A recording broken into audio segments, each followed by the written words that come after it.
Kıldı bizni yemli yazlar, şahit ama kökteki yıldızlar. Yürekte kaldı siyah aylar, anlatılı belki tevgir dağlar. Sen benim canım, nereden benim varım, dinleş bizge parlık aktaşlar.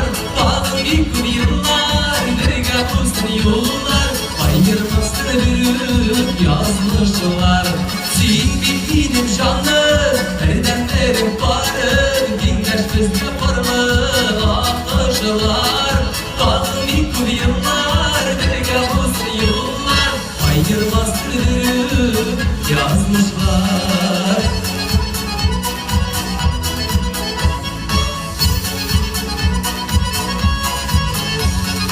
Ömür yolun birgelep atlayız, birgen vehmelerni biz atlayız. Kuruluş bütün dünyamız tügerek, illeşegimiz olsun yeminlerek. Sen benim canım, nereden benim varım, dinleş bizge parlı aktaşlar. Bağım bitti yıllar, birge bulsun yollar, ayırmasın büyük yazmışlar. Sen benim canım, nereden benim varım, dinleş bizge parlı aktaşlar. Bağım bitti yıllar, birge bulsun yollar, ayırmasın büyük yazmışlar.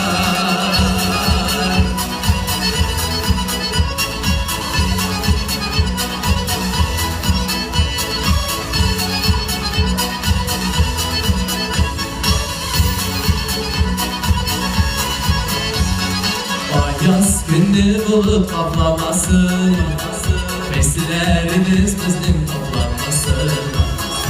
Aralarına girmesin şit yoklar, etsin alda bakıp emin ollar. Sen benim canım, nereden benim varım, dinleş bizge parlar aktaşlar. Bağım yıkım yıllar, nereye bulsun yollar, ayırmasın büyük yazmışlar. Sen benim canım, nereden benim varım, dinleş bizge parlı aktaşlar.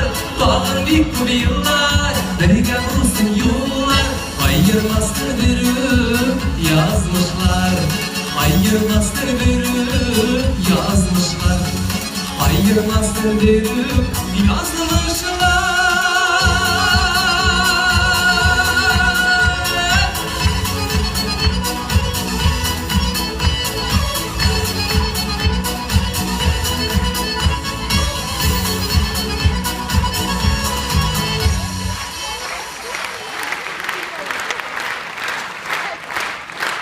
Mana şulay dostlar, bir-biringizga sen benim canım, varım, birden birim, yamanım, motorum, suykum bilan deb yashab